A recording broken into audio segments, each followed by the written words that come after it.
Healthy wealthy. Good morning. आपका एक बार फिर स्वागत है हमारे हेल्थ शो यानी हेल्दी वेल्दी में। हमारा ये शो आपके लिए अलग अलग टॉपिक लेके आता है, अलग अलग इश्यूज़ पे जानकारी मुहैया होती है हमारे इस प्रोग्राम में।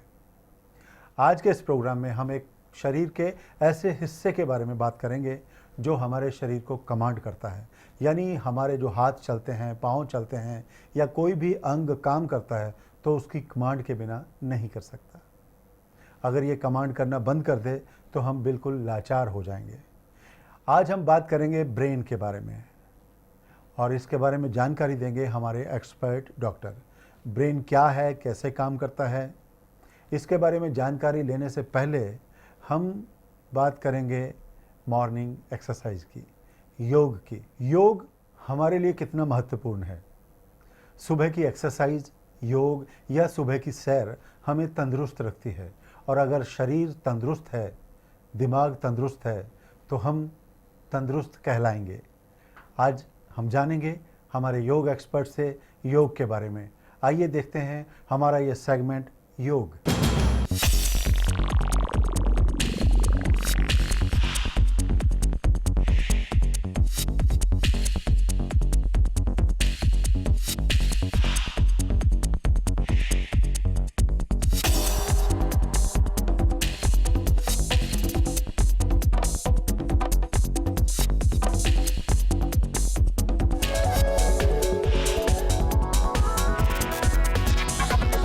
नमस्कार, हमारे योग सेक्शन में आपका स्वागत है। आज हम करने जा रहे हैं ताड़ासन। अभी हम देखेंगे ताड़ासन कैसे किया जाता है। एड़ी पंजे मिलाएं, दोनों हाथ शरीर के साथ खिंचे हुए, दोनों हाथों को सर की ओर ले जाएं। श्वास भरें, हाथों को ऊपर की ओर, पंजों को नीचे की ओर खींच दें पूरी शक्ति से। ध्यान संपूर्ण शरीर पर। इस आसन के करने से सुस्ती दूर, कड़ापन दूर, आलस दूर, पूरे शरीर में रक्त का संचार एक समान हो जाता है। रिलैक्स।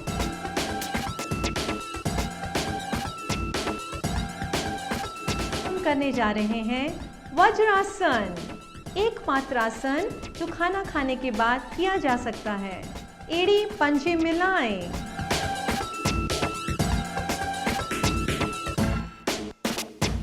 दोनों हाथ घुटनों पर, हाथों को दाईं ओर रखें,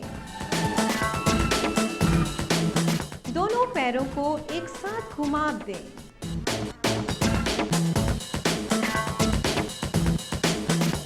हथेलियों पर दबाव देते हुए एड़ियों को नितंबों के नीचे ले आएं।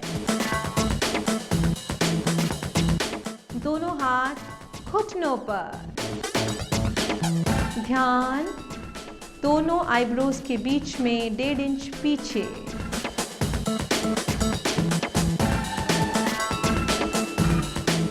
मन को शांत कर देता है। बहुत सुंदर आसन। इससे मेरा डाइजेशन सिस्टम बहुत स्ट्रांग हो जाता है।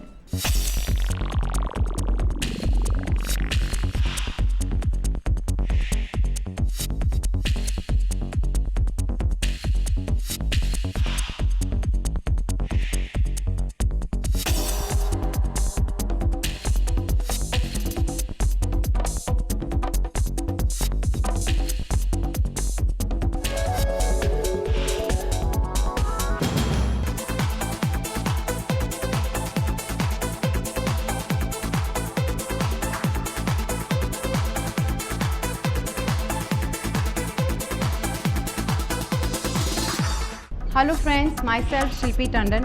हेल्दी वेल्दी के फिटनेस सेक्शन में आपका स्वागत है। आज हम लेग्स की मसल, हैमस्ट्रिंग मसल के लिए एक एक्सरसाइज करेंगे। उस एक्सरसाइज का नाम है हैमस्ट्रिंग कर्ल, जो एक मशीन पे परफॉर्म करी जाती है। हमारे लिए लेग्स की मसल पे वर्कआउट करना क्यों ज़रूरी है? अगर लेग्स की मसल्स मजबूत रहेंगी तभी हमारे जॉइंट्स मजबूत रहेंगे। एंकल जॉइंट, नी जॉइंट तभी मजबूत रहेंगे। सेहत को तंदुरुस्त रखने के लिए जो भी जानकारी मिलती है वो बहुत महत्वपूर्ण है। चाहे वो एलोपैथी के द्वारा हो, होम्योपैथी के द्वारा हो, नेचुरोपैथी के द्वारा हो, आयुर्वेद के द्वारा हो या यूनानी पद्धति से हो। हम अगर तंदुरुस्त हैं तभी हम खुश रह सकते हैं। आइए अब हम बात करेंगे हमारे इस प्रोग्राम के टॉपिक की, ब्रेन के बारे में। ब्रेन के बारे में जानेंगे हम अपने एक्सपर्ट डॉक्टर से कि ब्रेन क्या है, कैसे काम करता है।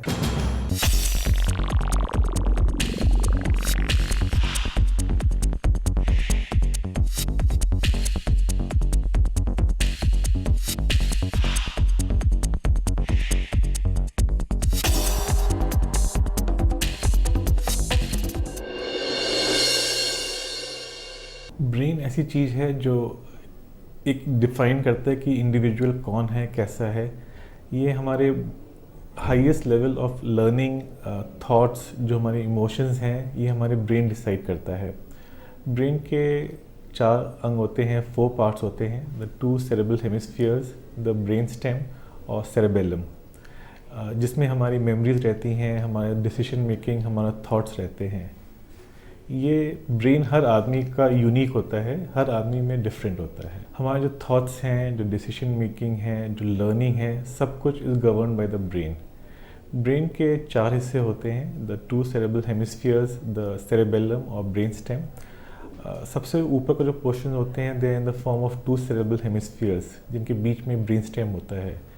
ये हमारा स्कल जो बोन है हमारे सर में, जिसको स्कल बोलते हैं, उसके अंदर होता है। आम आदमी में इसका करीब 450-500 ग्राम इसका वेट होता है। ग्रे कलर का ऑर्गन है ये, and in the brain, in the human body, it's in the form of gel, in the form of semi solid substance और जेल होता है, जो अगर हम लोग बहुत हेड शेक करते हैं, एक्सीडेंट होता है तो हिल भी सकता है despite the protective covering. Brain के जो डिसफंक्शन होते हैं, मिसबिहेव कर सकता है, उसमें या तो ब्रेन प्राइमरी डिजीज़ होती हैं ब्रेन की, जैसे ब्रेन में इन्फेक्शन हो गया, चोट हो गया, ब्रेन कैंसर हो गया। और ये भी देखा गया है कि अगर बॉडी में कोई भी अंग, चाहे किडनीज हो या हार्ट हो या लंग्स हो, उसमें अगर डैमेज होता है तो ultimately everything is a one organ, and ultimately brain में भी असर पड़ता है। पेशेंट जिनको बहुत एडवांस किडनी डिजीज़ होती हैं या बहुत एडवांस हार्ट फेलियर होता है, they can also slip into coma, and उसमें ब्रेन इफेक्ट हो जाता है बिकॉज बॉडी में टॉक्सिन्स एक्यूमुलेट हो जाती हैं, सर्कुलेशन की कमी हो जाती है, इसकी वजह से brain can be secondary affected. Dizziness और वर्टाइगो आम लैंग्वेज उसको चक्कर बोलते हैं, जहाँ एक स्पिनिंग सेंसेशन होता है बॉडी में, स्पेशली सर में। ऐसे लगता है कि सब चीज़ें, पूरा कमरा या पूरी सराउंडिंग्स हिल रही हैं या घूम रही हैं, या कभी कभी ऐसे लगता है कि हमारी बॉडी स्टेबल नहीं है, हिल रही है, घूम रही है। बहुत सीवियर होता है तो पेशेंट गिर भी सकता है, फॉल भी कर सकता है, चोट भी लग सकती है अगर बहुत सीवियर हो तो। इसको हम लोग वर्टाइगो या चक्कर, आम आदमी चक्कर बोलता है, या वर्टाइगो या गिडीनेस बोलता है। जो एक्सपीरियंस करता है उसी को मालूम पड़ता है कितना अलार्मिंग है। It can be very alarming, it can B, ऐसे लगता है कि किसी आदमी में बिजली टूट पड़ी है। मुझे भी चक्कर आ चुका है, मुझे मालूम है। It can B so severe कि आदमी खड़ा भी नहीं हो पाता है, करवट भी नहीं ले पाता है, गिर सकता है। You can even fall down either on the bed, या खड़ा हुआ है तो ज़मीन पे भी गिर सकता है। तो उसकी सिवियरिटी वेरी करती है। थोड़ा बहुत चक्कर सबको आ चुका है, लेकिन अगर बहुत सीवियर आता है तो it can be quite dangerous to the person, to the patient's body. इसके बहुत कारण, चक्कर आने के बहुत कारण होते हैं। ब्रेन की वजह से भी आ सकता है। द कॉमनेस्ट रीज़न होता है कि हमारे कान में एक बैलेंस के ऑर्गन्स होते हैं जो डैमेज हो जाते हैं, जिसकी वजह से चक्कर आ सकता है। या कहीं बॉडी में कुछ खराबी हो, इलेक्ट्रोलाइट की कमी हो, ऑक्सीजन की कमी हो, ब्लड प्रेशर कम हो, ब्लड प्रेशर बहुत ज़्यादा हो जाए, तब भी चक्कर आ सकते हैं। ब्लड प्रेशर हाई होना भी नुकसानदेह है, ज़्यादा लो होना भी नुकसानदेह है। ब्लड प्रेशर अगर बहुत हाई होता है तो एक डेंजर होता है कि खून की जो नली जो ब्रेन में जा रही है वो बर्स्ट कर सकती है, ब्रेन हेमरेज हो सकता है, जो अगर बहुत ज़्यादा है, बहुत बड़ा है तो जानलेवा भी हो सकता है। On the other hand low blood pressure भी डेंजरस होता है। अंडरस्टैंड कीजिए कि हमारा हार्ट यहाँ पे है और ब्रेन यहाँ पे है। हमको ज़रूरत है, कुछ ब्लड प्रेशर की ज़रूरत पड़ती है for the heart to pump blood to the brain. अगर लो ब्लड प्रेशर होता है तो there is not enough blood going to the brain, और ऐसे पेशेंट बेहोश भी हो सकते हैं, या उनको स्ट्रोक भी हो सकता है, या लकवा भी हो सकता है, because there is not enough blood going into the brain. तो दोनों कंडीशंस, टू मच या ज़्यादा blood pressure, high blood pressure होना या लो ब्लड प्रेशर होना, दोनों बॉडी के लिए, ब्रेन के लिए हार्मफुल होते हैं। ब्रेन का प्रोफाइल क्या है, ब्रेन का आउटलुक क्या है, इसके बारे में हमें कुछ जानकारी प्राप्त हो चुकी है। आइए हम हेल्थ टिप्स में ब्रेन के बारे में और महत्वपूर्ण जानकारियां प्राप्त करें। जैसे बॉडी का हर पार्ट होता है, जिसको हम लोग एक्सरसाइज करते हैं तो वो हेल्दी रहता है, जो हम लोग यूज़ नहीं करते हैं तो over time it will decay. वैसे ही ब्रेन को एक्सरसाइज करना या यूज़ करना बहुत ज़रूरी होता है। ब्रेन की एक्टिविटीज़, थिंकिंग हुआ, हमारा प्रॉब्लम सॉल्विंग हुआ, क्रॉसवर्ड्स हुआ, पजल्स हुए, गेम्स जो बच्चों के गेम्स, सुडोकू हुआ, ये सब चीज़ें हैं which have been design to exercise the brain. तो हमारे लिए ज़रूरी है कि ब्रेन को हम एक्सरसाइज करें to keep it active, to keep it healthy. इसके साथ साथ ब्रेन का health also depends a lot on the general body health. तो ज़रूरी है कि आप खाने में you take a nutritious diet, you take more antioxidants, जो जैसे बादाम, पिस्ता हुआ, ये एंटीऑक्सीडेंट्स होते हैं जो हेल्प करते हैं कि ब्रेन डिके नहीं करे या डिजेनरेट नहीं करे। अगर आपकी पूरी बॉडी हेल्दी है, आपको कोई बीमारी नहीं है, डायबिटीज़ नहीं है, ब्लड प्रेशर नहीं है, हार्ट अगर अच्छा काम कर रहा है, तो नेचुरली ब्रेन में सर्कुलेशन बेटर होगा and brain will be healthy. पूरे शरीर को, बॉडी को हेल्दी रखें, डिजीज़ेस को नहीं होने दें। Good lifestyle, active lifestyle, eat healthy, exercise regularly, not just physical exercise, also mental exercises, and you should be fine. अब चलते हैं हम लोग डाइट की तरफ।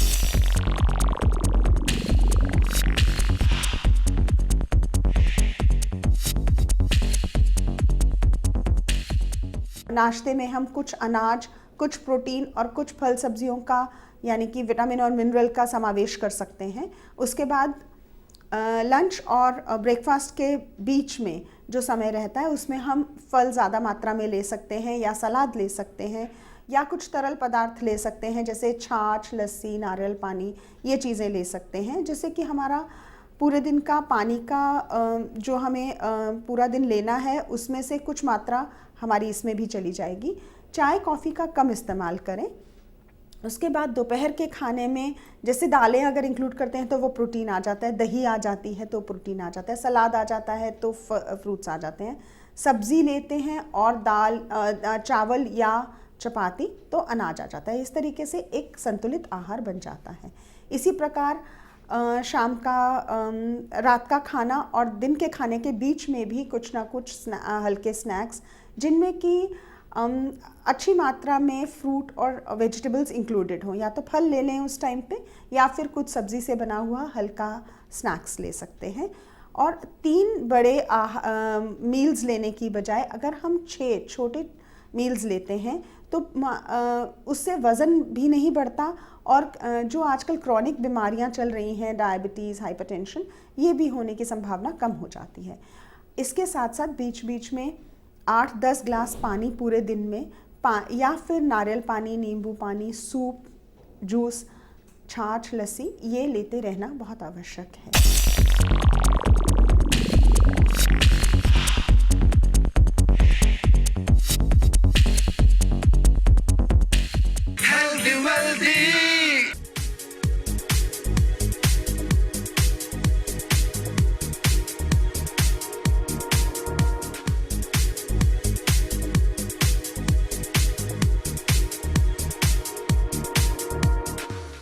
नमस्कार, welcome to healthy wealthy programme. Health is wealth, ये कहावत तो हम बहुत साल से सुनते आ रहे हैं और बचपन से सुनते आ रहे हैं, और मेरे ख्याल से ये बहुत ही सही भी है, क्योंकि एज एन आर्टिस्ट, क्योंकि मैं नृत्य के क्षेत्र से हूँ, भरतनाट्यम करती हूँ, तो मुझे लगता है हमारे लिए तो हमारा जो शरीर है, जो बॉडी है, that is the instrument to express whatever we have to express. तो इसको अगर हम एकदम फिट और ब्यूटीफुल नहीं रखेंगे तो जो हम कहना चाहते हैं वो नहीं कह पाएंगे।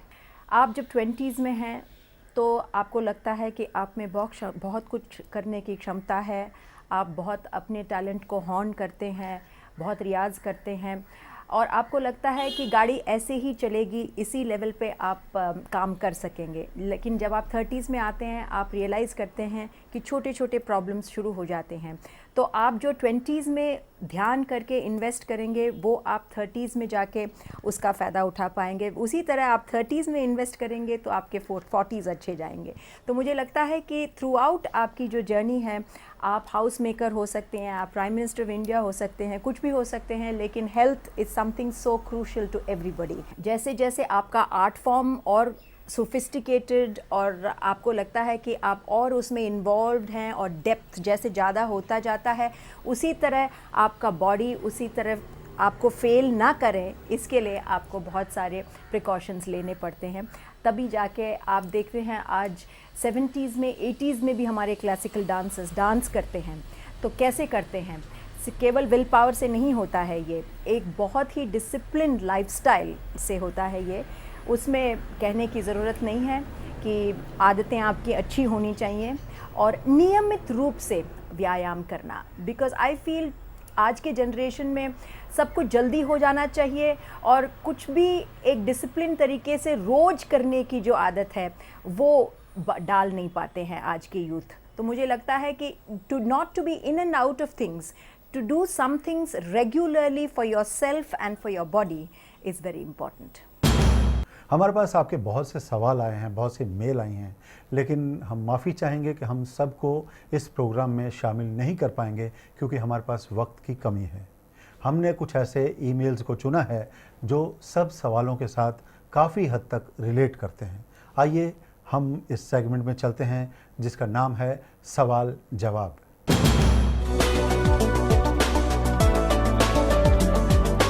ये पहला मेल आया है माया का, माया नई दिल्ली से। ये लिखती हैं कि पिछले कुछ महीनों से इनके सर में रोज़ दर्द रहता है, दिमाग भी थका थका सा महसूस करता है और भारी भारी रहता है। क्या ये कोई अलार्मिंग सिचुएशन तो नहीं है? What she should do? Brain में जो कुछ तकलीफ होती है तो it has a limited way of reacting, और एक इम्पॉर्टेंट वे होता है रिएक्ट करने का हेडेक, थ्रू हेडेक।